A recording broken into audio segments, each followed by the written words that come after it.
When I think of HR, I know it means human resources. I often think about how HR is depicted in things like The Office, not necessarily the most favored section of a company, but in fact, they do a lot of essential work, even if it's oftentimes thankless. That said, I don't think I'm called to HR, but neither was Toby in The Office. The department that employees can go to for help and that employers can go to for the enforcement of policies that hopefully benefit the workplace. I think of it as that central office that helps with insurance and all the business side of working at a job for a larger company.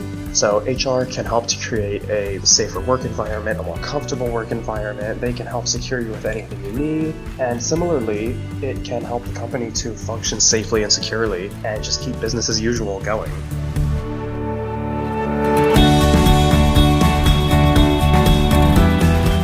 Welcome back to You, Me, and Ennui, the show where you, the listener, and me, your host, Mary Kate Polanin, discuss the challenges that come with life's uncertainty. And that's the Ennui. Hello, everyone, and welcome to another episode of You, Me, and Ennui. All this season, we're talking about things related to your career. So what better to talk about than questions for HR, because we all have them, right? So I'm really excited to have our guest here with us today, Janae Carter. Janae Carter is widely recognized as the HR queen. She's a distinguished influencer who inspires courage in professionals to confront and resolve workplace challenges with authenticity and wisdom. Known for her straightforward approach, Janae addresses the complex challenges often overlooked in the workplace. Her mission is to do more than just start conversations. She equips individuals with practical, actionable strategies to identify, overcome, and prevent workplace trauma. As a skilled communicator, she enlightens and empowers her audience, offering them the tools needed to foster a healthier, more equitable professional environment. Welcome, Janae. Thank you for having me. I'm so excited to be here and talk about such a hot topic. Yes, I mean, even I'll share a little behind the scenes for our listeners. We were just chatting, the three of us, with another team member about how it's really just inevitable that you're going to have questions, especially as you're on the onset of your career, maybe right at the beginning, and you really don't know who to ask, and you might not even feel empowered to ask those questions, which is why we were so happy to come across your work, Janae, because it just sounds like you are just going out there and addressing the topics that a lot of people might be too shy or not feel empowered to ask questions about. So we're really excited to have you. Excited to be here. Well, first I have to ask, what first drew you to the topic of the ins and outs of workplace policies? Well, navigating workplace policies is complex, right? We all know that. And believe it or not, I started working at 16 and wrapped up my official corporate career in 2021. But through those years, I saw firsthand how policies evolve, right? And how they impact the workers, us daily. And the real turning point for me came during the pandemic, right? Which brought unprecedented challenges and decisions that businesses had to navigate, and we had to navigate them very quickly, in real time. And so I was deeply involved in reviewing controversial policies around health and safety measures, which really opened my eyes to how essential, thoughtful, and more importantly, inclusive policies are for everyone in the company. And especially when I suggested, changes to make policies more inclusive, I was met with resistance. And so I realized the power and the necessity of having a voice in these discussions. That's when I truly understood my role in HR wasn't just about enforcing rules, but about advocating for the fair and effective policies that both respect and protect our employees. And so now that I'm retired from the corporate grind, I am beyond passionate about sharing what I've learned and helping others navigate their careers through these complicated yet crucial areas. So I'm ready to, get into this and unpack this together. What you just shared prompted two questions for me. One is, can you think of an example that maybe you're allowed to share of a workplace policy that you got maybe some pushback on that you hadn't expected? Well, since we're on the pandemic, I had colleagues that had medical conditions that they were apprehensive to get the shot at first. Okay. And with it being in real time, we were putting out a policy that said, well, you can't come back to work unless you get it. And so that was, whoo, fires went off because we have people that take care of their parents, that have responsibilities and things, people to take care of. So without that job, what are they going to do? And so that was really the moment where I decided that, you know, it's important to explain why we're doing these policies, but also, again, be fair and understand the other perspective and not just the HR leadership role. That makes sense. Yeah, totally. And then I always like to ask, what was your first, you said you started at 16. What was your first job at 16? My first job was office management. I was managing law firms. It was big law firm. Well, not at 16. I started in a solo practitioner and then went on when I graduated college to big law. And so you're Okay. managing law firms throughout the country and some internationally. And I was on the West Coast. HR was on the East Coast. When things were heating up on the West Coast, HR was gone. So that's when I decided as an office manager, I really need to get into HR and figure out what's going on, how I can help my people, my, you know, my staff in real time Yeah. without having to wait, you know. You said an office corporate job, and I thought, my first job at 16 was a lifeguard, but to each their own journey. I started heavy early. Yeah, That's why I'm tired. I commend. Yeah, exactly. That's why you're retired. I love it. Okay, so then I feel like I have a glimpse of the answer to this since you've mentioned the pandemic a few times, but why did you decide to start a TikTok account to share your expertise? My daughter, my Gen Zer. When Oh, this was happening, everyone was at home. We were on Zoom, so she was hearing what was going on. And the way that management did not want to hear what I had to say, the way they were being dismissive, she turns to me after everyone was off the call, of course, and says, "Are you really going to let them treat you like that?" And it was that moment that I said, I teach my daughter to stand up for herself. I was like, I'm done with this. And she had been trying to get me on TikTok for about a year before that. And I said, I didn't have anything to talk about. I'm not dancing, you know? I was And just gonna then say, yep. once I left, I just started talking about some of the troubles that I was having, the things that I experienced, and it took off from there. I now have more followers than her, which is kind of cool, right? But she's the one that That must be pushed fun me. between the two of you. It is. She's the one that pushed me. She's like, Mom, you have something to say, and so many people can help from this. And so that's what started it. That's so beautiful. Kudos to your daughter. I love her. Yes. Well, I've loved hearing about your experience and about your daughter, but I think we also want to dive into the questions that we know our listeners probably have. So this is the meat of why I'm really Yes. excited to have you here.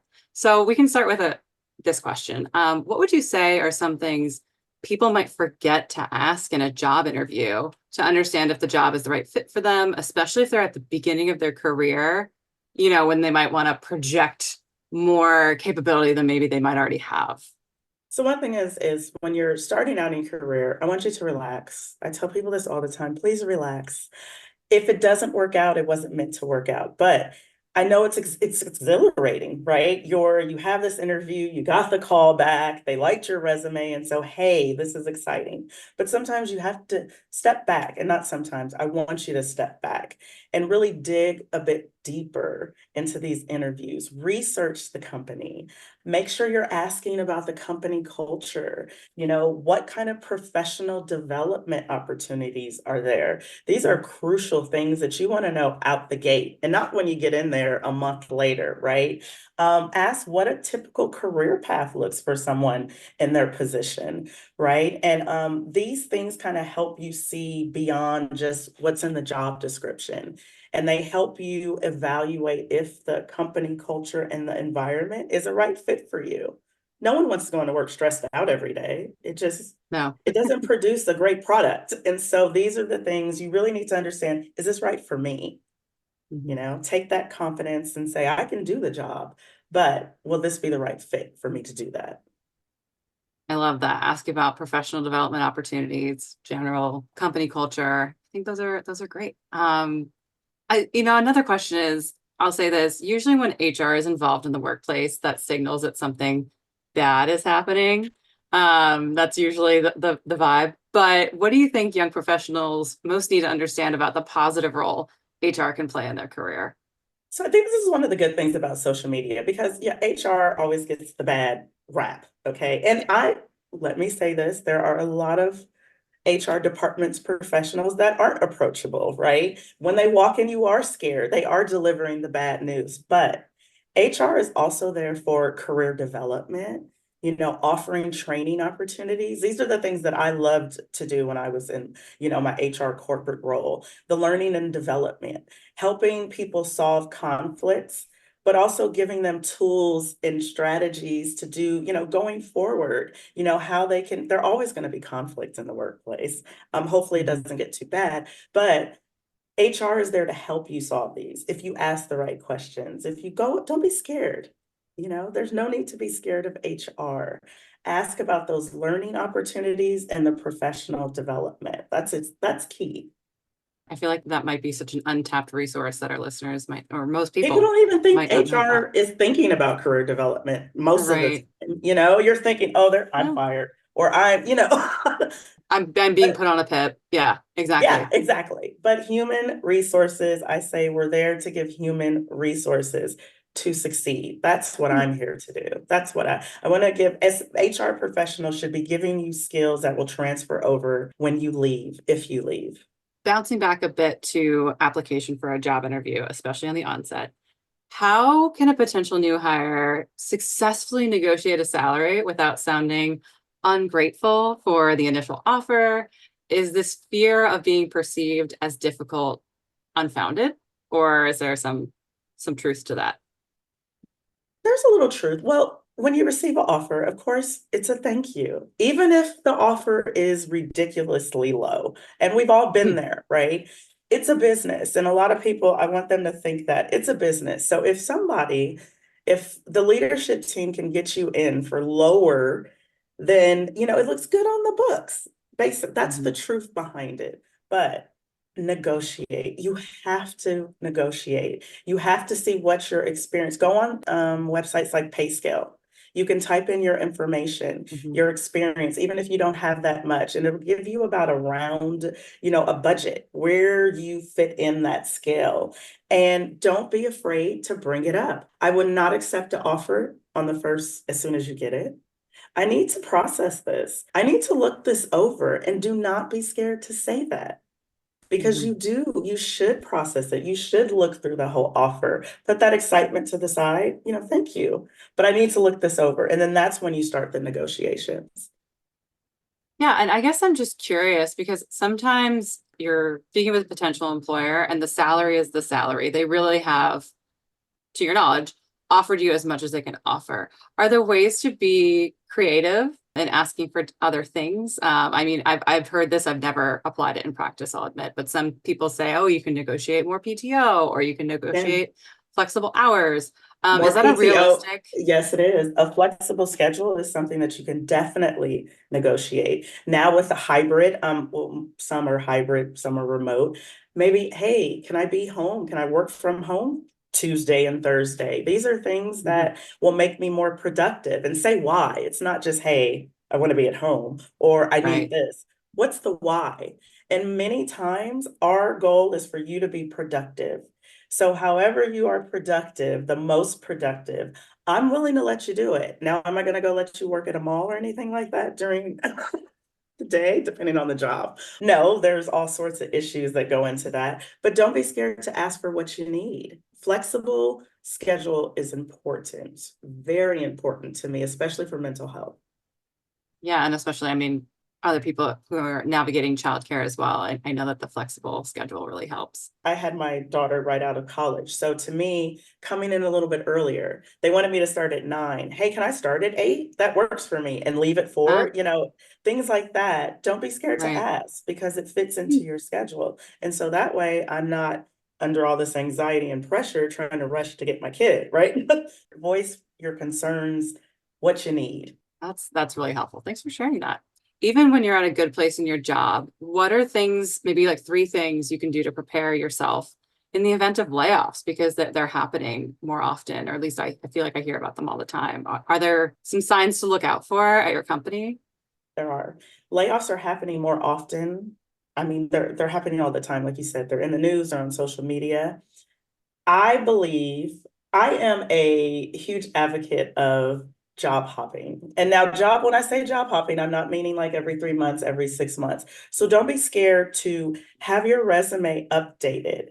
Be prepared for if that layoff does happen or if I want to move, you know? So your resume should always be updated. I don't care if there aren't any signs that people are jumping ship. When you start seeing leadership leaving, maybe leaders that have been there for some time.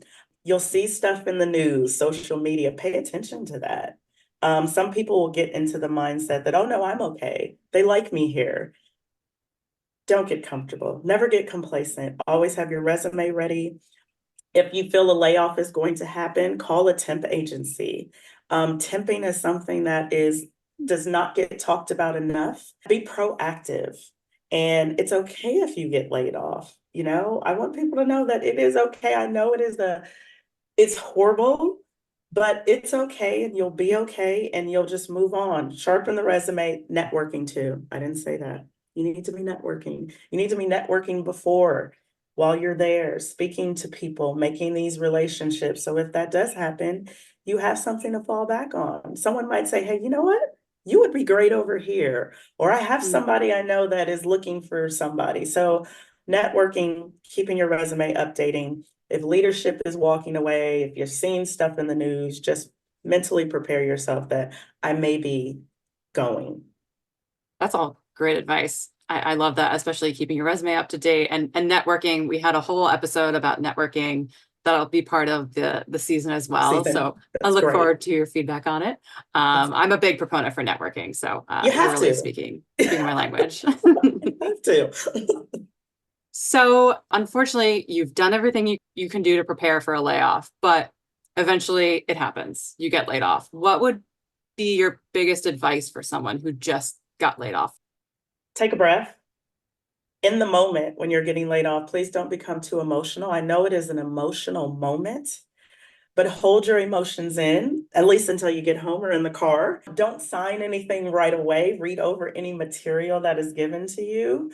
File for unemployment if you are getting, if there's any severance involved. People don't talk about this, and this is something I really wanted to highlight on here. When you're laid off, usually sometimes you're given a severance. If your severance is given in a lump sum, you can then file for unemployment. It takes weeks to get unemployment. So you file right away. Now, the reason I say lump sum, because if it's broken up into payments, unemployment will say, oh no, you're still receiving income. You're making an income. Right. Okay. But if it's given to you in a lump sum, which it usually is, then I want you to file for unemployment on day 3, because you're going to have to wait a few weeks. So at least once you've processed the information, you know that you'll soon have some money coming in, right? Mm-hmm. And then it's time to get started. Don't be scared to go temp. Temping can turn into permanent positions, and it's something I did and found a wonderful firm doing it. I temped for a manager for 6 months and then ended up working there for 10 years. So it was a wonderful thing. Sit in it.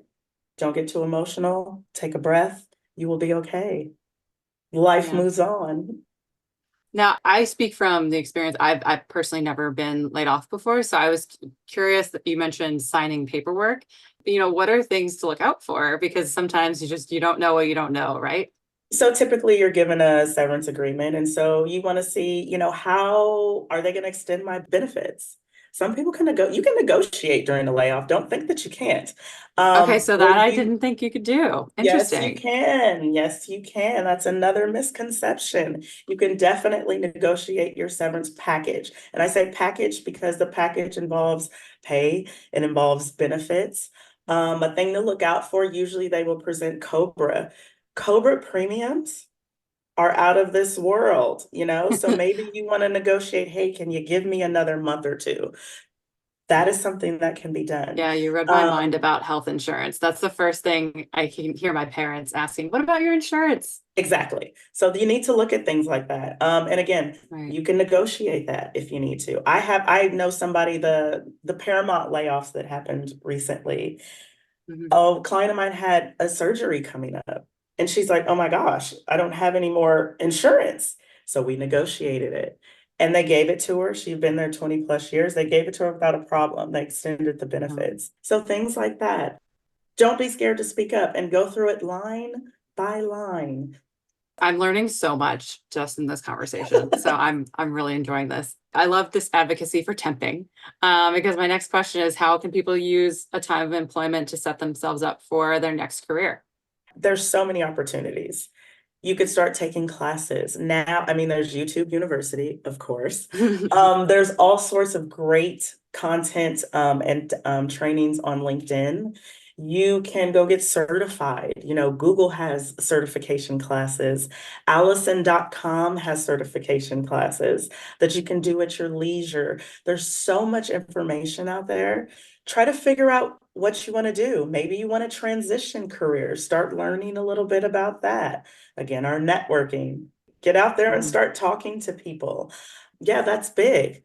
Get out there, start talking to people, the networking, take certifications, and take the time to really refresh, you know? I was gonna say, I love all of like the practical skill building advice that you're giving. But I'm glad that you touched on the more like human element of It's taking some tough. time for you during unemployment.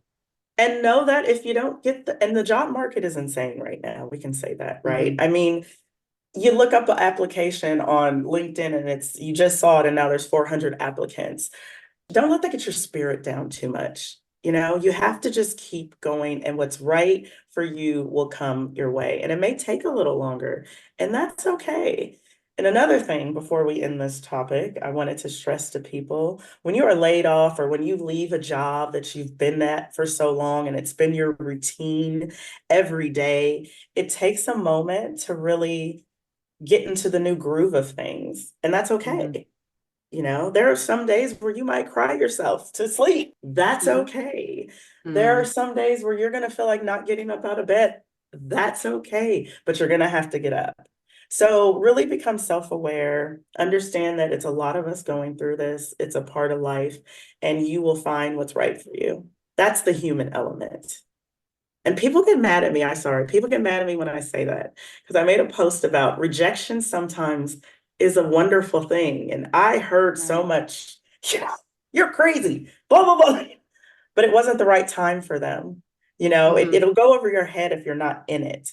When I left my job, I was feeling it's 2 years now, and I'm finally getting over it and getting back to Mhm. myself because that was Wow. my identity for so long, you know, getting up, getting dressed, getting in the car, speaking to everyone. So it's okay. It'll pass. I love that. Our past season was about relationships. So what you're saying about like rejection, like I always heard from friends, like rejection is protection. And like that's really hard to hear when you like It really like is the when you're in person. it. And it's the same as your career. You really liked your career. I did. And it was Yeah. really hard for me when I had to leave because I finally found a company that I fit. You know, I Mm, loved the culture. I yeah. loved going to work. But then there was things that didn't fit morally. And so I had to go. I was Yeah. devastated. I got over it. I'm smiling now. Well, thank you for sharing that experience with us, and all of this great advice. I feel like I could talk to you all day, but now I have to ask the question that we ask all of our guests because the name of the podcast is You, Me, and Ennui. So, we talk about ennui as this feeling stuck, maybe a little bit bored, or at least just like blasé, unsure. Is there anything giving you a sense of ennui right now? Absolutely. Okay. Absolutely.